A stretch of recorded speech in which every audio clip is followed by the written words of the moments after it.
Donc, du coup, deuxième vidéo avec Romain sur, là, cette fois-ci, on va être un peu plus focus sur la prépa mentale avec les étapes essentielles que vous pouvez même vous mettre en place. Sans pour autant rentrer dans le détail, je pense qu'on fera des choses plus approfondies avec Romain dans les mois à venir. Mais justement, juste parler ensemble de ce qui est intéressant à mettre en place dans votre club et avec vos joueurs euh, qui marchent, voilà, des choses qui marchent que Romain a pu tester et qu'il a appris auprès de formations certifiées. OK?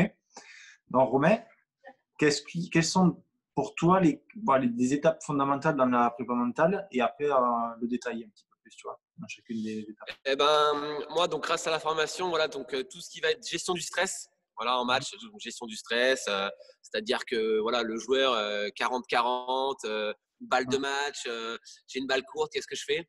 J'y vais ou j'y vais pas? Est-ce que je préfère reculer, attendre? Voilà, gestion du stress. Discours interne, voilà, c'est-à-dire que le joueur, on vient de travailler quelque chose de technique et il n'y pense plus en match, avoir un mot, une phrase ou voilà, un mot déclencheur. Voilà. Donc, rituel ou ce qu'on peut appeler tic de performance ou toc de performance. Par exemple, Nadal, lui, il va poser ses bouteilles, il va pas passer au-dessus des lignes. Bon, il y en a plein d'autres. Ces mimiques qu'il a avant de servir ou en retour. Tout ça, c'est hyper important, c'est hyper structuré. Moi, j'en ai un, voilà aussi, ce qui permet de me mettre prêt, enfin d'être prêt sur le terrain. Donc, c'est tout ce genre de choses que j'essaie de mettre en place avec mes joueurs. Voilà, sur la motivation aussi, un travail sur la motivation parce que des fois, voilà, on a un tableau et on se dit, ouais, super, je joue ce joueur-là, j'ai jamais gagné. Voilà, déjà, on arrive la tête dans les chaussettes, on se dit, ouais, ça va être compliqué de jouer. Déjà, voilà, qu'est-ce que je peux mettre en place? Comment je peux le faire déjouer aussi? Parce que au tennis, on peut très bien jouer et perdre et très mal jouer et gagner. Donc, se dire, ouais, c'est pas grave, allez, le prochain tour, ça va être intéressant. Peut-être que celui-là, au lieu de brader, peut-être que je peux peut-être l'accrocher, peut-être que je peux aller chercher des choses. Donc, voilà ce que j'ai vu grâce à la formation. Oui, alors déjà, moi, je fais remplir des questionnaires avec mes joueurs, donc des questionnaires que j'ai vus en formation. Donc, je leur fais remplir un questionnaire avec des notes sur des critères. Et puis, en fonction des notes qu'il a attribuées, moi, j'en sélectionne. Et puis après, à court, moyen et long terme, qu'est-ce que je vais mettre en place pour pouvoir augmenter la note du joueur sur ce critère. Donc, par exemple, sur la gestion du stress, si l'enfant ou le jeune ou l'adulte, peu importe, tout niveau, que ce soit du non classé ou l'adulte seconde série, le joueur vient me voir et me dit, ouais, écoute Romain, voilà, dès que j'arrive en match, avant de commencer, voilà, j'ai la boule au ventre, j'y arrive pas, ou alors dès qu'on a accroché, que c'est un classement dessus, j'arrive pas à conclure, ou dès que je joue en contre, je stresse, je fais toujours des mauvais matchs, je suis en 3-7. Donc, on va travailler émotionnellement et on va mettre des choses en place pour qu'en fait, il ait un schéma qui soit répétitif sur le terrain. Je prends juste un exemple là à travers cet entretien. Mais par exemple, voilà, le joueur, il a une balle de match. L'adversaire met une balle courte. Voilà. Et par rapport au style de jeu de mon joueur, parce qu'après, ça dépend aussi du style de joueur. Mais admettons, j'ai un joueur qui a besoin d'ancrer et qui a une grosse frappe solide côté coup droit. Mais dès qu'il y a balle de match, voilà, il n'arrive pas à conclure. Qu'à chaque fois, soit il gagne le match parce que l'autre en face, il baisse de régime, soit l'autre, il est toujours au même niveau. Et puis, voilà, et il va rentrer, il va me dire, ouais, écoute, j'ai perdu, c'est accroché, j'ai perdu 7-6 au troisième, 8-6 dans le tie-break, j'ai eu 3 balles de match, j'ai raté. Enfin, voilà, des choses comme ça. Et ça, on l'entend tout le temps. C'est de lui mettre son schéma de jeu en place à ce moment-là et se dire, OK, c'est ce qu'il faut faire. C'est-à-dire que tu as raté, OK, mais c'est ce qu'il faut faire. C'est-à-dire que ce schéma, tu as la balle, et c'est lui expliquer toutes les balles qu'il pourrait recevoir et dire, tu as cette balle-là, tu y vas. Tu ne te poses pas de questions. Tu as cette balle-là, tu y vas et tu joues là. Maintenant, le joueur, il fait un super coup qui sort nulle part, tu l'applaudis, tu lui dis bravo, on passe au point d'après. Tu as la balle là, tu y vas. C'est-à-dire que ne pas… parce qu'admettons, il a cette balle, donc c'est un joueur, il est très offensif, il a cette balle courte et il n'y va pas. Il n'y va pas, il ne rentre pas.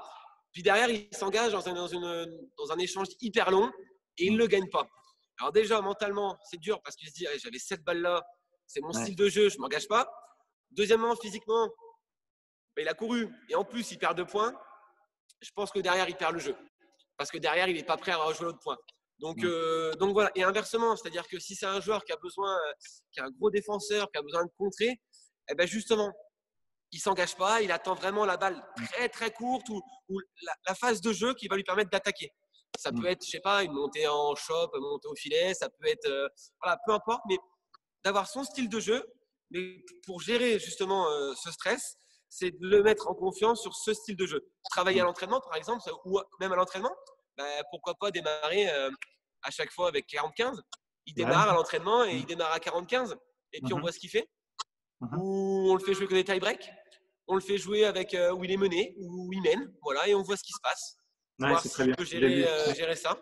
Alors après, ça reste de l'entraînement, puisque l'entraînement, il n'y a pas ce côté, même si on va le faire démarrer à 45, il n'y a pas ce côté stressant, parce qu'on n'est pas en situation de match. Mais voilà. Petit à petit, il va se prendre au jeu quand même, je pense. Voilà. Et puis après, avec la compétition libre, c'est hyper bien, parce que je peux le prendre et dire, voilà, écoute, match de compétition libre, ça compte. Hein. Donc là, je te fais jouer à 2 classements en dessous, tu n'as pas envie de contrer. 40-15, on peut démarrer. Je te dis, voilà, on lance le truc. Je dis, on fait un jeu, on voit ce que tu es d'accord. On démarre à 40-15 à chaque jeu. Ton adversaire, il est d'accord. Ouais, ok. Vas-y, banco. On y va. Alors après, je le rentre ou je rentre pas le match, je dis pas. Mais en tout cas, au départ, je dis, écoute, le match, il compte. Voilà, plein de choses comme ça pour gérer le stress. D'autres choses, mais voilà, on va pas s'étaler. Voilà, le joker que tu as à dire, bon, celui-là, il compte. Et après, à la fin du match, s'il a perdu, qu'il est complètement au fond du saut, tu dis, non, c'est bon, je le compte pas. Tu n'as le droit qu'à une fois ce joker. Hein, parce que à chaque fois, il va te dire, sinon, derrière, il va me dire, attends, il me dit compétition libre, derrière, moi c'est bon, je joue normal, je joue détendu. Quoi. Et l'autre, il était refait parce qu'il avait perdu à 2 classements dessus.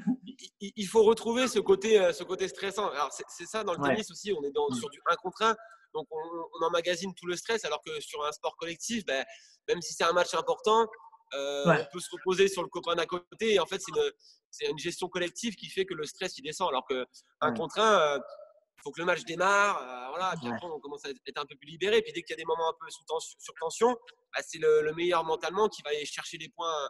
Puis ça, on l'entend beaucoup aussi. C'est genre, des fois, tu as des joueurs, ils viennent te revoir, il fait j'ai perdu 2 classements dessus, il a joué 2 classements dessus. Je perds 4-4, mais il y avait moyen. Et toujours cette phrase, il y avait moyen. Mais en fait, il n'y avait jamais moyen. C'est juste que le mec, il joue à 2 classements en dessous, il n'est pas forcément motivé par le match. Et puis dès qu'il faut resserrer le jeu, il le resserre. Sauf que le joueur en face, il ne le ressent pas. Il se dit, non, mais moi, il y avait moyen. Non, il y a 4-4, il n'y a peut-être pas moyen. Tu vois que Federer, quand il met 6-4, 6-4, 6-4 au premier tour de Roland Garros ou n'importe quel grand chelem, le mec en face dit qu'il y a moyen. Tu parles, Roger, il est en roue libre. Il est en roue libre. Bien sûr, mais c'est exactement pareil. C'est comme nous, moi, je vais jouer en contre. Le premier tour, des fois, alors soit je suis bien dedans et je me dis, allez, vas-y, celui-là, voilà. On y va parce que je suis motivé. Si tu as 3 tournois en même temps, tu te dis, bon, peut-être que celui-là, on va y aller tranquille physiquement. Voilà. Et puis, des fois, voilà, tu te fais un peu peur parce que tu vas gagner au troisième, mais tu as quand même gagné parce que les points importants, c'est toi qui les as remportés. Donc voilà, au niveau de la gestion du stress. Voilà. Après, du coup, deuxième, plutôt dialogue interne, tu m'as dit. Voilà, discours interne. Alors ça, c'est hyper important. Alors, il y a des joueurs qui ont besoin d'exprimer une frustration.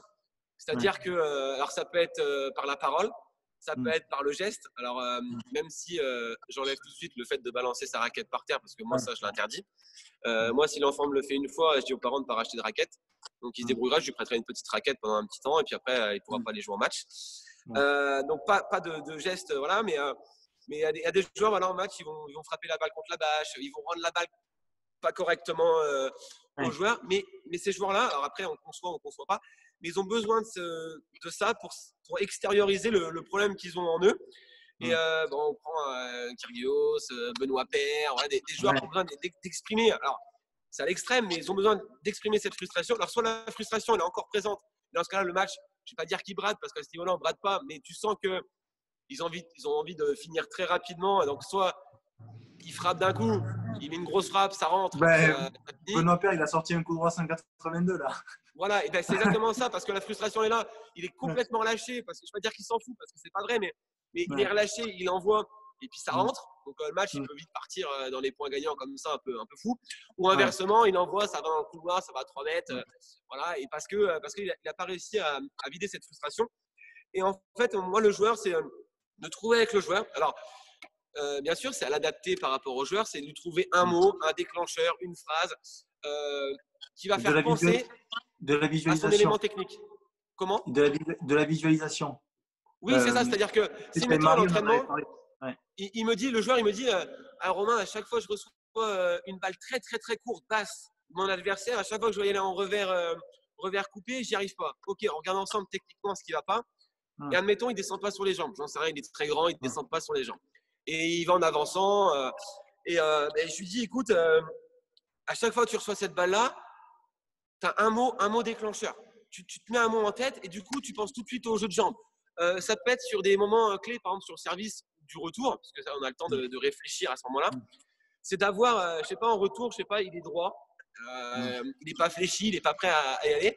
C'est tout de suite se donner un mot déclencheur. C'est, je sais pas, allez, c'est vas-y, comment, ce que tu veux. Tu trouves un mot déclencheur qui va enclencher la machine, en fait, comme une production, je sais pas, de steak haché. Tu as besoin au départ le bœuf, le truc, tu le coupes, tu l'emballes, et puis à la fin, tu as la production.